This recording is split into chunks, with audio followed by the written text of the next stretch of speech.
పాలకులు బీసీలకు పెద్దపీట వేస్తున్నామని చెప్తున్నా అది క్షేత్రస్థాయిలో అమలు కావడం లేదు. మనం ఇప్పుడు ఖమ్మం జిల్లా ఖమ్మం నగరంలోని బీసీ భవన్ దగ్గర ఉన్నాం. ఈ బీసీ భవన్ 2021లో అప్పటి రవాణా శాఖ మంత్రిగా ఉన్న పువ్వాడ అజయ్ కుమార్ అబ్బో ఇక్కడ కేజీ చీరలు కొంటే అర కేజీ చీరలు ఫ్రీ అంట. మంగళ్య షాపింగ్ మాల్ కేజీల్లో సేల్ టన్నుల్లో ఆనందం.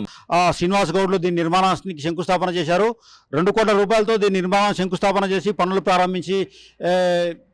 ప్రారంభించారు. ఇప్పుడు అసంపూర్తిగా మిగిలింది ఈ భవనం. ఈ భవనం రాత్రి అయితే అసాంఘిక కార్యకలాపాలకు అడ్డాగా మారింది. అదేవిధంగా ఇటు డీసీఎం వ్యాన్ల అడ్డాగా సైతం మారింది. ఇక్కడ చూసుకోవచ్చు మనం అసంపూర్తిగా ఉన్న బిల్డింగ్ మొత్తము సీలింగ్ కూడా పూర్తి కావాల్సిన సీలింగ్ కూడా ఖరాబ్ అయిపోతుంది. అదేవిధంగా ఇప్పుడు పందులు కుక్కలు అటువంటి వాటికి ఆవాలంగా మారింది. అదేవిధంగా కాంట్రాక్టర్ సైతం ఇక్కడ ఐరన్తో పాటు సిమెంట్ కూడా ఇక్కడ స్టోరేజ్ చేసుకున్నారు. ఎక్కడ ఉంచి వచ్చి కాంట్రాక్టర్ ఇక్కడ ట్రాక్టర్లు ఆటోలు ఇతర డీసీఎం వ్యాన్లకు అడ్డాగా ఇది మారింది. మనతో ఇప్పుడు బీసీ నాయకులు ఉన్నారు. దీనిపై మాట్లాడేందుకు బీసీ నాయకులతో మాట్లాడదాం. ఈరోజు బీసీ నాయకుడు సర్వాయి పాపన్న గౌడ్ జయంతి చేసి వచ్చారు. ఇప్పుడే వీళ్ళతో మాట్లాడే ప్రయత్నం చేద్దాం. మనతో మాట్లాడేందుకు బీసీ జేఏసీ నాయకుడు ప్రముఖ అడ్వకేట్ మేకల సుగుణరావు ఉన్నారు. వారితో మాట్లాడే ప్రయత్నం చేద్దాం. సార్ చెప్పండి, బీసీలోపు పెద్దపీట వేస్తున్నామని ప్రభుత్వాలు చెప్తున్నా క్షేత్రస్థాయిలో అది కనపడలేదు, మీరు దానికి ఏం చెప్తారు? ఇవాళ ఈ బీసీ భవనమా బందెల దొడ్డులాగా ఉంది. 2021లో గౌరవ మాజీ రాష్ట్ర రవాణా శాఖ మంత్రుడు పువ్వాడ అజయ్ కుమార్ గారు శ్రీనివాస్ గౌడ్ గారు దీన్ని శంకుస్థాపన చేశారు. దీన్ని 2 కోట్ల రూపాయల బడ్జెట్ కేటాయించారు. సుమారు 2000 గజాల్లో ఈ స్థలాన్ని సేకరించి ప్రభుత్వం దగ్గర నుంచి పువ్వాడ అజయ్ కుమార్ గారి నాయకత్వంలో దీని నిర్మాణం చేపట్టడం జరిగింది.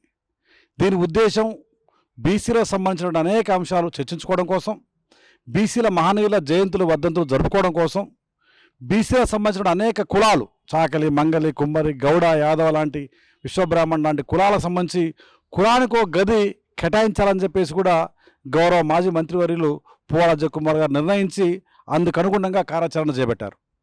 కానీ వాళ్ళ చూస్తూ ఉన్నాం, డాక్టర్ బిఆర్ అంబేద్కర్ భవనంలో మహానుభావుడు అంబేద్కర్ జయంతి వర్ధంతులు ఘనంగా వాళ్ళు ఎస్సీ కార్పొరేషన్ ఆధ్వర్యంలో నిర్వహించుకుంటారు. అదే ఇవాళ మహనీయులు జయంతి వాళ్ళు చేశాం. సర్వాయి పాపన్న గౌడు 131వ జయంతి చేశాం. రోడ్డు మీద చేసుకోవాల్సిన పరిస్థితి వస్తుంది. మహనీయుడు పూలే మహాత్మా జ్యోతిరావు పూలే జయంతి చేయాలన్నా వర్ధంతి చేయాలన్నా రోడ్డు మీద జరుపుకోవాల్సిన పరిస్థితి వస్తూ ఉంది. అదే బీసీ భవనం నిర్మాణం అయి ఉంటే ఇవాళ బ్రహ్మాండంగా వర్ధంతులు, జయంతులు, మహనీయుల జయంతులు, వర్ధంతులు ఘనంగా నిర్వహించుకొని ఇవాళ చేసుకునేవాళ్ళం. కానీ ఇవాళ ప్రభుత్వం వచ్చింది 3 సంవత్సరాలు అయింది. ఇవాళ ఎందుకు ఈ భవనాన్ని ప్రారంభోత్సవం చేయట్లేదని చెప్పేసి మేము అడుగుతూ ఉన్నాం. ఇవాళ దీనికి కేవలం సుమారు 50 లక్షల నుంచి ₹1 కోటి కేటాయిస్తే ఈ భవనం ప్రారంభం అవుతుంది. కానీ ఎందుకు గౌరవ మంత్రి గారు తుమ్మల నాగేశ్వరరావు గారిని మేము అడుగుతూ ఉన్నాం, ఎందుకు దీన్ని ప్రారంభం చేయట్లేదు? బీసీలన్నా బీసీ భవనం అన్నా ఎందుకు మీరు నిర్లక్ష్యంగా ఉన్నారు? ఇవాళ బీసీలు ఓట్ల పునాది మీద ఇవాళ మీరు అధికారంలోకి వచ్చిండ్రు. ఇవాళ మీరు గెలిచారంటే అనేక మంది బీసీలు ఓట్లు వేయడం ద్వారా మాత్రమే మీరు గెలిచారు.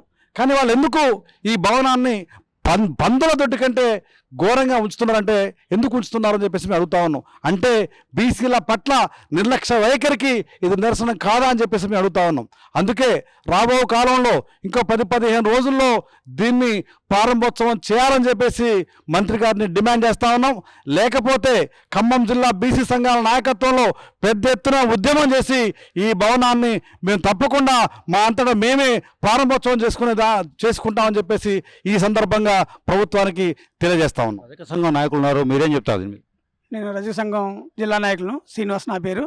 మాకు మాజీ మంత్రి అజయ్ కుమార్ గారు బీసీల పట్ల ప్రేమతోటి 2000 గజం కేటాయించేసి దాదాపు 70% పనిచేసిండు. ఇప్పుడు కాంగ్రెస్ గవర్నమెంట్ వచ్చేసి 3 సంవత్సరాలు అవుతుంది. ఇటున్నప్పుడు అటు తీయలేదు. ఇది పెద్ద పందుల తొట్టి లెక్క అవుతుంది. దీన్ని వెంటనే చర్య తీసుకొని తుమ్మల గారి బీసీ భవనాన్ని 70% అయిపోయిన భవనాన్ని 30% అయిపోద్ది. ఈ భవనాన్ని తయారు చేసి మాకు బీసీలకు అప్పచెప్పాలని కోరుతున్నాం. ఒకవేళ చేయని పక్షంలో భారీ ఎత్తున బీసీ సంఘాల ద్వారా ధర్నా చేస్తామని మీకు కోరుకుంటున్నాం. గౌడ సంఘం నాయకులు ఉన్నారు, మీరు ఇది అసంపూర్తిగా ఉంది, దీనిపై మీరేం చెప్తారు? నా పేరు తీగల సతీష్ గౌడ్. ఈ బీసీ భవనం కట్టి 2 ఇయర్స్ అవుతుంది. అజయ్ గారు 2 కోట్ల రూపాయలు దీనికి శాంక్షన్ చేశారు. అయినా కానీ 2 సంవత్సరాలన్నర గవర్నమెంట్ వచ్చినా కానీ ఇంతవరకు ఏమీ పట్టించుకోలేదు. దీన్ని ఆటో అడ్డాల్లాగా ట్రాలీలు మొత్తం లోపల ఉండిపోయాయి.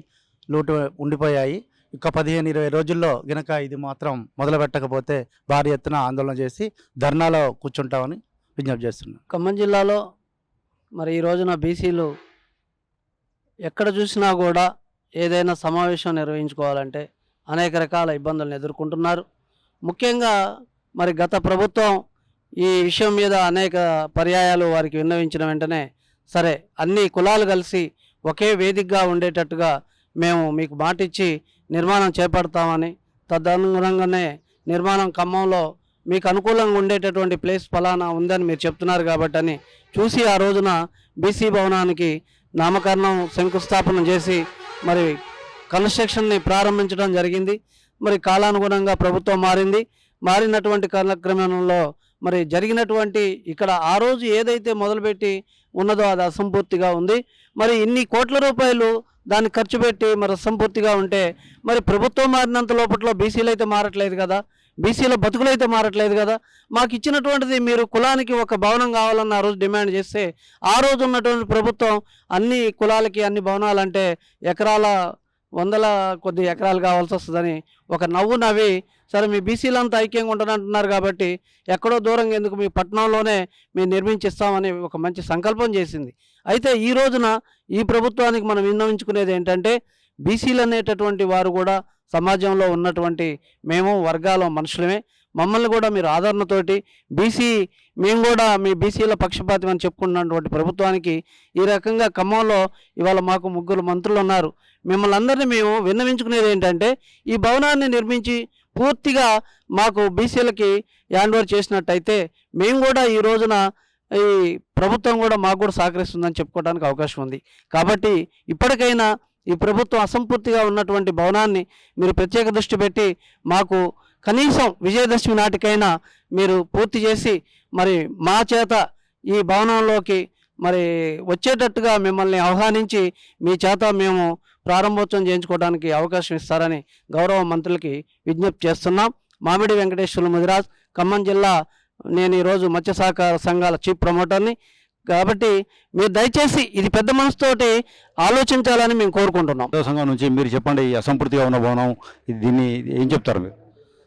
బీసీలందరూ కలిసి గత తెలంగాణ గవర్నమెంట్లో కేసీఆర్ గారి ఆధ్వర్యంలో పువ్వాడ అజయ్ కుమార్ గారిని మీ అన్న మన బీసీలకు అందరికి కూడా ఒక ఐక్యవేదిక ఏర్పాటు చేయాలని విన్నపించుకుంటే దాన్ని మన్నించి అన్నగారు 2000 గజాల్లో 2 కోట్ల రూపాయలు శాంక్షన్ చేసి 75% భవనాన్ని పూర్తి చేసిన తర్వాత కూడా ఇప్పుడు దాన్ని పూర్తి చేయకుండా డీసీపీలు, ఆటోలు, కుక్కలు నక్కలు పట్టుకున్న పరిస్థితి ఉంది.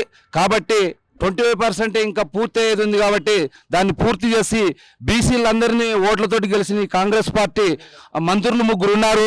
కనీసానికి ఇక్కడ ఇంత పూర్తి అయిందని ఒక 25% పూర్తి చేస్తే బీసీలందరూ కూడా మీకు కృతజ్ఞత తెలియజేస్తామని, మాకు ఈ బీసీ భవన్ పూర్తి చేసి మాకు అప్పచెప్తారని కోరుకుంటున్నాం. ఇది 2021లో పువ్వాడ అజయ్ కుమార్ గారి ఆధ్వర్యంలో బీసీ భవనం నిర్మాణం జరిగింది. ఇది బీసీలో ఉన్న కులాలందరికీ కూడా మీటింగ్లు పెట్టుకోవడానికి వారి సదుపాయాల కోసం నిర్మాణం జరిగింది. 70% కంప్లీట్ అయింది. ప్రభుత్వం మారడం వల్ల కంప్లీట్ కావట్లేదు. మన గౌరవనీయులు మంత్రివర్యులు తుమ్మల నాగేశ్వరరావు గారు దీని మీద దృష్టి పెట్టి ఒక 15 రోజుల్లో దీని నిర్మాణం పూర్తి చేసి బీసీ నాయకులకు అందరికీ అంకితం చేస్తారని చెప్పేసి అని కోరుకుంటున్నాం. లేని ఎడల మా నాయకుడు బీసీ నాయకుడు మేకల సుగనారావు ఆధ్వర్యంలో ఒక 15 రోజుల్లో నిరాహారదీక్ష చేసి దీన్ని ఇంకా ముందుకు తీసుకెళ్తామని చెప్పి కోరుకుంటున్నాం. గత పాలకుల కాలంలో దీన్ని అందరం కలిసి మనం అప్పటి రవాణా శాఖ మంత్రి అజయ్ కుమార్ దగ్గరికి వెళ్ళి అడగగా ఆయన 2000 గజాలని నగరం నడిబొడ్డున కేటాయించి 2 కోట్లతో బీసీ భవన నిర్మాణానికి శంకుస్థాపన చేశారని, అయితే ప్రభుత్వం మారడంతో ఇది ఈ అసంపూర్తిగా మిగిలిపోయిందని ఇప్పుడు ప్రభుత్వం 3 మంత్రులు దీనిపై దృష్టి పెట్టి వచ్చే దసరా నాటికి దీన్ని పూర్తి చేసి బీసీలకు అందించాలని ఇక్కడ బీసీ నాయకులు కోరుతున్నారు. అదేవిధంగా బీసీలకు పెద్దపీట వేస్తామంటున్న కాంగ్రెస్ ప్రభుత్వం బీసీ గణన సైతం చేసిందని, క్షేత్రస్థాయిలో మాత్రం బీసీలకు ఈ బీసీ భవనం లాంటి ఈ అసంపూర్తిగా మిగిలి ఉండడం లాంటి కార్యక్రమాలు జరుగుతున్నాయని ఇక్కడ బీసీ నాయకులు వాపోతున్నారు. వీడియో జర్నలిస్ట్ నాగేందర్తో హరీష్, ఆర్టీవీ, ఖమ్మం బీసీ భవన్ వద్ద నుండి.